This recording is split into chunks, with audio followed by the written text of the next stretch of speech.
Hi hello ಎಲ್ರಿಗೂ ನಮಸ್ಕಾರ. Welcome back to ಯಶೋ ದರ್ಶನ ಯೂಟ್ಯೂಬ್ ಚಾನಲ್. ಇವತ್ತಿನ ಈ ವಿಡಿಯೋದಲ್ಲಿ ನುಗ್ಗೆ ಸೊಪ್ಪು ಮೊಟ್ಟೆ ಬುರ್ಜಿ ಮಾಡೋದು ಹೇಗೆ ಅಂತ ನೋಡೋಣ. ನುಗ್ಗೆ ಸೊಪ್ಪು ಮತ್ತೆ ಮೊಟ್ಟೆ ಬುರ್ಜಿ ಮಾಡೋದಕ್ಕೆ ಏನೇನು ಐಟಮ್ ಬೇಕು ಅಂತಂದ್ರೆ, ಮೊದಲಿಗೆ ನುಗ್ಗೆ ಸೊಪ್ಪು ಬೇಕಾಗತ್ತೆ. ಸೊ ಹಾಗಾಗಿ ಒಂದಿಡಿ ನುಗ್ಗೆ ಸೊಪ್ಪನ್ನ ಈ ರೀತಿ ಬಿಡಿಸಿಟ್ಕೊಂಡಿದ್ದೀನಿ. ಜೊತೆಗೆ 4 ಮೊಟ್ಟೆನ ತಗೊಂಡಿದ್ದೀನಿ. ನೀವು ಬೇಕಿದ್ರೆ 5, 6 ನಿಮ್ಗೆ ಎಷ್ಟು ಬೇಕೋ ಅಷ್ಟು ಮೊಟ್ಟೆನ ತಗೊಳ್ಬಹುದು.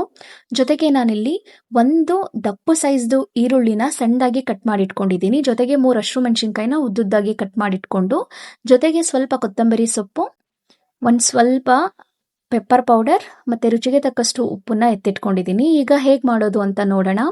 ಸ್ಟವ್ ಆನ್ ಮಾಡಿ ಒಂದು ಬಾಣಲಿ ಇಟ್ಟು 2 ಟೇಬಲ್ ಸ್ಪೂನ್ ಎಣ್ಣೆನ ಹಾಕೊಳ್ತಾ ಇದ್ದೀನಿ. ಎಣ್ಣೆ ಬಿಸಿ ಆಗಿದ ನಂತರ ಕಟ್ ಮಾಡಿ ಇಟ್ಕೊಂಡಿರುವಂತಹ ಹಸಿಮೆಣಸಿನಕಾಯಿನ ಹಾಕೊಳ್ತಾ ಇದ್ದೀನಿ. ಹಸಿಮೆಣಸಿನಕಾಯಿ ಜೊತೆಗೆ ಕಟ್ ಮಾಡಿ ಇಟ್ಕೊಂಡಿರುವಂತಹ ಈರುಳ್ಳಿನ ಹಾಕೊಳ್ತಾ ಇದ್ದೀನಿ. ಮೊಟ್ಟೆ ಬುರ್ಜಿಗೆ ಈರುಳ್ಳಿ ಈ ರೀತಿಯಾಗಿ ಕಟ್ ಮಾಡ್ಕೊಂಡ್ರೆ ಚೆನ್ನಾಗಿರುತ್ತೆ. ಎಣ್ಣೆನಲ್ಲಿ ಈರುಳ್ಳಿ ಸಾಫ್ಟ್ ಆಗೋವರೆಗೂ ನೀಟಾಗಿ ಫ್ರೈ ಮಾಡ್ಕೊಳ್ಬೇಕು. ಯಾಕಂದ್ರೆ ಇದ್ರ ಜೊತೆಗೆ ಸೊಪ್ಪನ್ನ ಹಾಕ್ಬಿಟ್ರೆ, ನುಗ್ಗೆ ಸೊಪ್ಪನ್ನ ಹಾಕ್ಬಿಟ್ರೆ ನುಗ್ಗೆ ಸೊಪ್ಪು ಬೇಗ ಫ್ರೈ ಆಗಿಬಿಡುತ್ತೆ. ಸೊ ಹಾಗಾಗಿ ಆಲ್ಮೋಸ್ಟ್ ಒಂದು 70 to 80% ಈರುಳ್ಳಿನ ಬೇಯಿಸ್ಕೊಂಡಿರ್ಬೇಕು.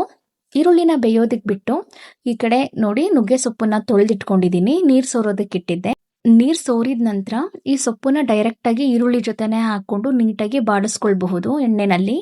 ಬಟ್ ನಾನು ಅದಕ್ಕೂ ಮುಂಚೆ ನುಗ್ಗೆ ಸೊಪ್ಪನ್ನ ಈ ರೀತಿ ಸಣ್ಣದಾಗಿ ಕಟ್ ಮಾಡಿ ಇಟ್ಕೊಳ್ತೀನಿ. ಈ ರೀತಿ ಕಟ್ ಮಾಡಿ ಹಾಕ್ಕೊಳ್ಳೋದ್ರಿಂದ ಆ ಸೊಪ್ಪಿನ ಎಲೆ ದಪ್ಪದಾಗಿ ಸಿಗೋದಿಲ್ಲ. ನಂಗೆ ದಪ್ಪದಾಗಿ ಸಿಗೋದು ನಂಗೆ ಇಷ್ಟ ಆಗೋದಿಲ್ಲ. ಸೊ ಹಾಗಾಗಿ ನುಗ್ಗೆ ಸೊಪ್ಪನ್ನ ಈ ರೀತಿ ಸಣ್ಣದಾಗಿ ಕಟ್ ಮಾಡಿ ಇಟ್ಕೊಳ್ತೀನಿ ನಾನು.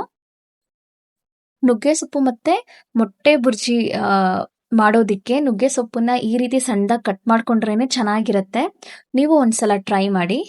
ಕಟ್ ಮಾಡಿಬಿಟ್ಟು ಹಾಕೋದನ್ನ ನೋಡಿ. ಈರುಳ್ಳಿ ಜೊತೆಗೆ ನುಗ್ಗೆ ಸೊಪ್ಪನ್ನ ಹಾಕ್ಬಿಟ್ಟು ಒಂದು 4 ನಿಮಿಷ ಬಾಡಿಸ್ಕೊಂಡ್ರೆ ಸಾಕು. ಆ ಸೊಪ್ಪಿಂದು ಹಸಿ ಸ್ಮೆಲ್ ಹೋಗೋವರೆಗೂ ನೀಟಾಗಿ ಎಣ್ಣೆನಲ್ಲಿ ಬಾಡಿಸ್ಕೊಳ್ಬೇಕು. ಈ ರೀತಿ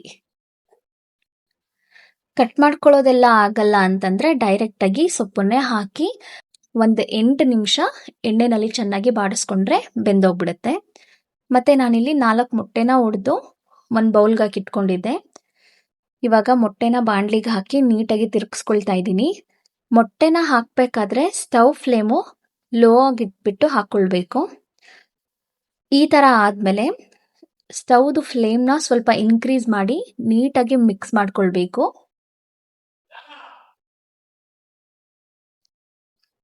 ಸೊ ತುಂಬ ಚೆನ್ನಾಗಿರುತ್ತೆ.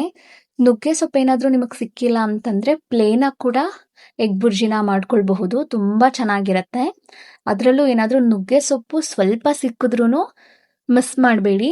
ಈ ಥರ ನುಗ್ಗೆ ಸೊಪ್ಪನ್ನ ಎಗ್ ಬುರ್ಜಿ ಮಾಡ್ಕೊಳ್ಳಿ. ಟೇಸ್ಟ್ ಅಂತೂ ಸಖತ್ತಾಗಿರುತ್ತೆ.